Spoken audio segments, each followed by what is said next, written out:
বিগত 18 মাস আমার উপর অর্পিত দায়িত্ব নিষ্ঠার সাথে পালন শেষে একটি নির্বাচিত সরকারের কাছে দায়িত্ব হস্তান্তরের প্রাক্কালে অন্তর্বর্তী সরকারের প্রধান উপদেষ্টা হিসেবে আজ আমি আপনাদের কাছ থেকে বিদায় নেবার জন্য উপস্থিত হয়েছি।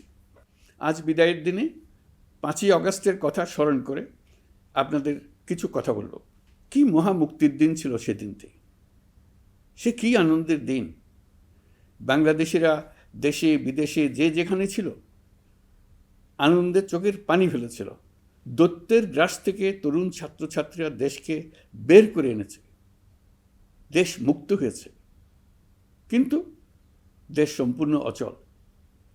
এই অচল দেশটিকে কিভাবে সচল করা যাবে সেটা ছিল সবার মনে।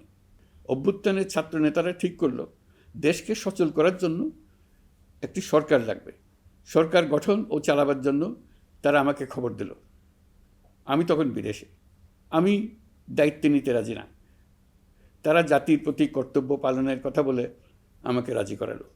18 মাস পর এখন আমার যাওয়ার পালা। আমি আজ আমার কাজ হতে বিদায় নিতে আপনাদের সামনে এসেছি।